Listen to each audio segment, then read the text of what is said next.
Hello everyone, welcome back to our channel. In today's video, I'm gonna show you how to send intro on OkCupid app. It's a very simple and easy process, and I'm gonna guide you through how to do it. Let's get started. First of all, on your phone, launch the OkCupid app. Once you're in the app, make sure that you are logged in with your account. Now, in order to send intro to anyone, first of all, you need to send a like to them. So in this explore page, if you right swipe anyone, you'll send a like to them. Now, in order to view this, here you can see the like section at the bottom left corner of your screen. Tap on it. Now head over to You Like tab at the top. Here you'll find all the persons that you have liked before. So you can select any profile account to whom you want to send the intro. You can simply tap on the profile.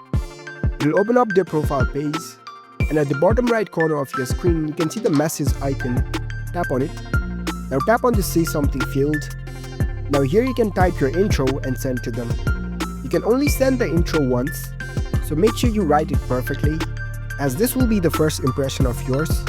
So you can write your desired text over here, and you can tap on send. If they respond to you, only after that you will be able to chat further. So that's it. That's how you can send intro on OkCupid app. If you found this video helpful, don't forget to give this video a thumbs up and subscribe to our channel for more tech tips. Thank you for watching.